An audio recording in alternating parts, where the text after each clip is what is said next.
नमस्कार। बात को समझने और समझाने का यह सिलसिला दिलचस्प हो चला है।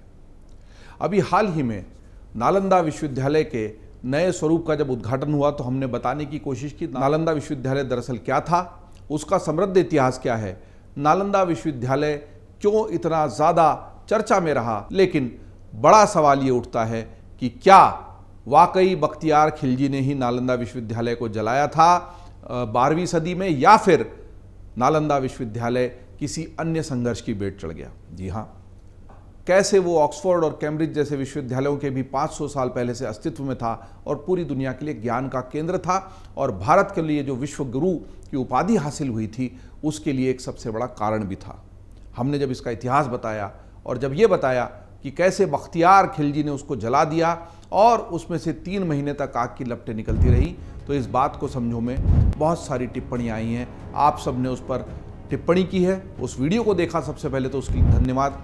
सवाल ये उठाया जाता है कि क्या नालंदा विश्वविद्यालय उस वक्त का जो ब्राह्मणों और बुद्धों का संघर्ष था उसका ही एक परिणाम था कि उसमें आग लग गई? ऐसा बहुत सारे लोगों ने टिप्पणी में कहा है। मैं आप सबको बता दूं कि इसका कोई ऐतिहासिक प्रमाण, कोई तथ्य, कोई प्रामाणिक जानकारी नहीं है। जितनी भी किताबें आप पढ़ेंगे, जितने भी ऐतिहासिक संदर्भ देखेंगे, इस विश्वविद्यालय को बख्तियार खिलजी द्वारा जलाया जाना ही बताया जाता है। वहाँ पर इतना समृद्ध पुस्तकालय था, 10,000 से ज़्यादा छात्र और तमाम शिक्षक और प्रोफेसर मिलकर वहाँ एक साथ रहते थे। दुख की बात तो ये है कि 200 घुड़सवारों के साथ आया बख्तियार खिलजी, उसने ज्ञान के इस बड़े केंद्र को उस तरह का नुकसान पहुँचाया जिससे भारत का नहीं पूरी दुनिया का नुकसान हुआ। जब वेनसांग यहाँ से आकर पुस्तकें ले जाता है, जो चीनी यात्री था उसने वहाँ पढ़ाया भी और उन पुस्तकों के माध्यम से ही कुछ हमें जानकारियाँ वहाँ की मिलती है, तो हमें पता लगता है कि वो जो ज्ञान का केंद्र था वो किस तरह का था। सबसे पहली और बड़ी बात यह है कि ये बौद्ध धर्म की शिक्षा देने का एक बड़ा केंद्र ज़रूर था, लेकिन वहाँ अन्य विषय जैन धर्म, हिंदू धर्म और यहाँ तक आयुर्वेद की शिक्षाएँ भी बहुत गहराई से और बहुत गंभीरता से दी जाती थी। अगर ये केवल बुद्ध धर्म का केंद्र होता और केवल धर्म का ही प्रचार कर रहा होता तो यहाँ अन्य धर्मों की शिक्षा नहीं दी जाती। ये बात ज़रूर है कि एक समय में जब बौद्ध धर्म का उदय बहुत तेज़ी से हो रहा था, बौद्ध तेज़ी से बढ़ रहे थे दुनिया में, उसी वक्त बौद्ध धर्म को लेकर अन्य धर्मों के साथ उनका संघर्ष भी बढ़ रहा था और उसी के तहत भारत में भी कुछ हिंदुओं के साथ, कुछ ब्राह्मणों के साथ, कुछ हिंदू धर्म के मानने वाले लोगों के साथ बौद्धों के संघर्ष हुए। उसका इतिहास है, उसका प्रमाण है। लेकिन उस संघर्ष को नालंदा विश्वविद्यालय के साथ जोड़ देना एक ऐसी शरारत है, एक ऐसा षड्यंत्र है जिसको केवल शरारत कहकर हम नहीं रुक सकते, जिसने भारत के पूरे जो डिवाइड एंड रूल का अंग्रेज़ों का जो नियम था उसी को पुख्ता किया है और भारत के ताने बाने में इस जहर को, इस गलत विचार को परोसने की कोशिश की है। ताज़ा जब हमने ये वीडियो किया है अमर उजाला पर नालंदा विश्वविद्यालय के इतिहास को लेकर, तो बहुत सारे लोगों ने जो टिप्पणियाँ की हैं, दरअसल उसके सूत्र तलाशते हुए जब हम पीछे की तरफ गए तो ये पता लगा कि एक DN झा साहब थे, प्रोफेसर थे दिल्ली विश्वविद्यालय के। दुर्भाग्यपूर्ण रूप से 2021 में फरवरी में उनका निधन हो गया, तो वो इस वक्त नहीं है। नहीं तो हम कोशिश करते कि उनका जो वर्जन है, जिस वजह से उन्होंने ये बातें फैलाई, उन्होंने एक लेख भी लिखा इंडियन एक्सप्रेस में, उसके बाद अरुण शौरी के साथ उनकी लेखों के माध्यम से नोक-झोंक भी हुई है इस पूरे मुद्दे को लेकर। तो DN झा साहब ने ये कहीं से तथ्य लाया था, ये तर्क लाया था, ये जानकारी लाई थी कि जो ये नालंदा विश्वविद्यालय था, इनमें कोई 2 हिंदू भिक्षु थे। अब वो भिक्षु हिंदू ही थे, इसके प्रमाण वो कहीं से लाकर नहीं दे पाए, लेकिन उनका मानना है कि 2 भिक्षुओं के साथ वहाँ पर दुर्व्यवहार हो गया था नालंदा विश्वविद्यालय के अंदर, और उस दुर्व्यवहार से नाराज़ होकर एक भिक्षु जो था उसने 12 साल तक कठिन तपस्या की। उस तपस्या से अग्नि प्रज्वलित हुई। अब देखिए, वामपंथ में विश्वास रखने वाले जहाँ साहब को अगर ये लगता है कि इस तरीके से अग्नि प्रज्वलित हो गई तपस्या से, तो दोनों में बड़ा विरोधाभास है, क्योंकि वामपंथ तो मानता है कि ऐसा कुछ होता नहीं है। इस तरह हिंदू धर्म की तपस्या और हिंदू धर्म की तपस्या से प्रज्वलित होने वाली अग्नि को अगर वो प्रामाणिक मान रहे हैं तो विरोधाभास तो वहीं से स्पष्ट हो जाता। बहरहाल उनका मानना है कि उस 12 साल की तपस्या से प्रज्वलित हुई अग्नि से ही आगे जाकर इस अग्निकांड को अंजाम दिया गया। लेकिन ये झा साहब की किताब के अलावा इसका कहीं कोई उल्लेख इस तरह का मिलता नहीं है। इसका जिक्र चूंकि झा साहब ने किया और उसी वजह से ये चर्चा आगे बढ़ी है समाज में, इसका जिक्र हमने अपने इस बात को समझो में करने की कोशिश की है।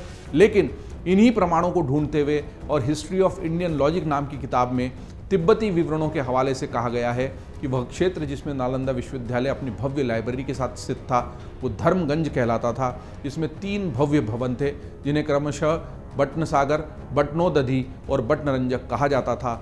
बटनोदधी में जो 9 मंजिला था वहाँ प्रज्ञा पारमिता सूत्र और समाजगृह जैसे ग्रंथ रखे गए थे। जब तुर्क आक्रमणकारियों ने नालंदा पर आक्रमण किया तो वहाँ के मंदिरों और चैत्याओं की मरम्मत एक साधु मुदिता भद्र द्वारा की गई थी। तो ये भी प्रमाण है।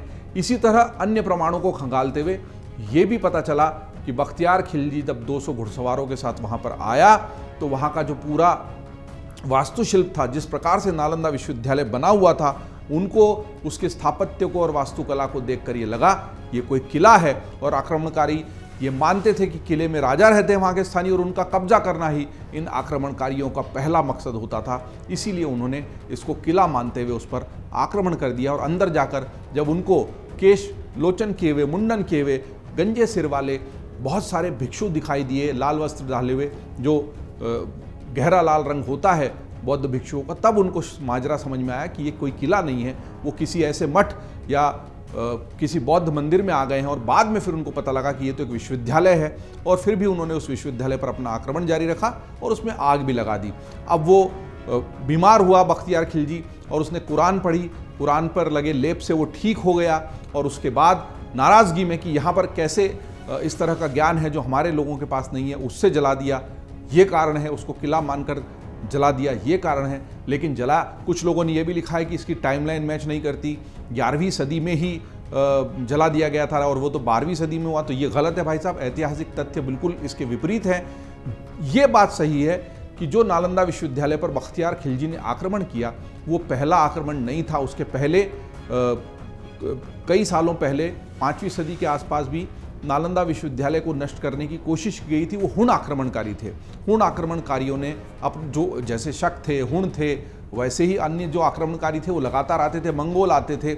इन सब आक्रमणकारियों ने भारत पर अलग अलग तरीके से आक्रमण किया। बहुत लंबे किस्से हैं, सोमनाथ का किस्सा है। उसी तरीके से बौद्ध मंदिरों पर भी उन्होंने हमला किया।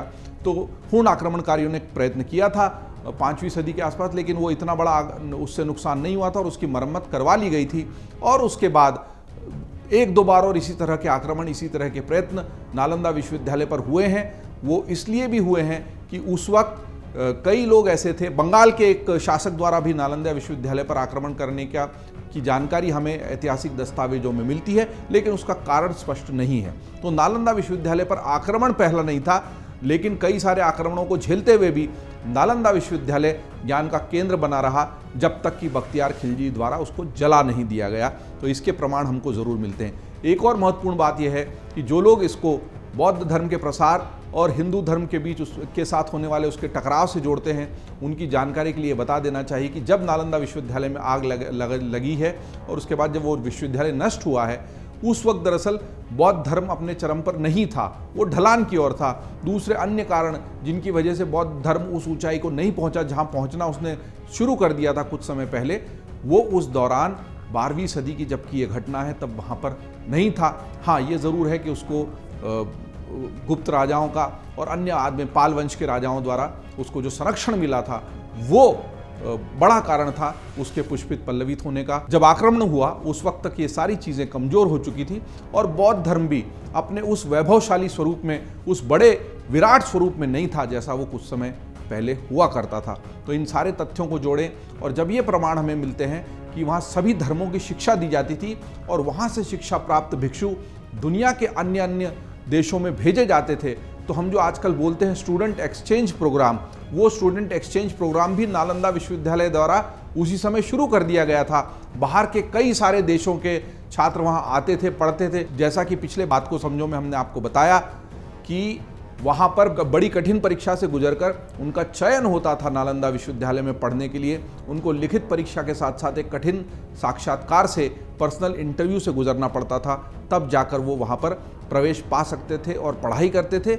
लेकिन उसके बाद बड़ी बात यह है कि यहाँ के भी जो छात्र हैं भिक्षु के, वो बाहर जाते थे, ज्ञान का प्रसार करते थे। इसी तरह से एक बड़ा इंटरनेशनल एक्सचेंज प्रोग्राम दुनिया के देशों के साथ नालंदा विश्वविद्यालय के माध्यम से चला था। वहाँ पर सभी धर्मों की शिक्षा दी जाती थी, क्योंकि उसके प्रमाण मिले हैं, कुछ पुस्तकें मिली हैं जो ये बताती है कि हिंदू के साथ साथ जैन धर्म की भी शिक्षा वहाँ दी गई, योग की शिक्षा दी गई, आयुर्वेद की शिक्षा दी गई। तो जहाँ पर अगर योग और आयुर्वेद की शिक्षा दी जा रही थी तो वो टकराव की वजह से उसको, हाँ, ये तथ्य षड्यंत्रकारी तरीके से समाज में प्रसारित किए गए हैं। अंग्रेज अगर चले भी जाएंगे, आक्रमणकारी चले भी जाएंगे, तो ये विष बीज वो बोकर जाएंगे ताकि समाज में उसी तरह का वैमनस्य बना रहे। और अभी जो टाइमलाइन पर कमेंट्स में टिप्पणियां आ रही हैं, उससे ये भी पता लगता है कि इसका प्रभाव भी होता है इस तरह के दुष्प्रचार का। फिलहाल हमने बात को समझो में नालंदा विश्वविद्यालय के नष्ट होने की कहानी को फिर से दोहराकर तथ्यों को स्पष्ट करने की कोशिश की है। आप अपनी टिप्पणियां करती रहिए, इससे हमें पता लगता है कि क्या इस विषय पर हमें बात को फिर से समझने और समझाने की कोई ज़रूरत है।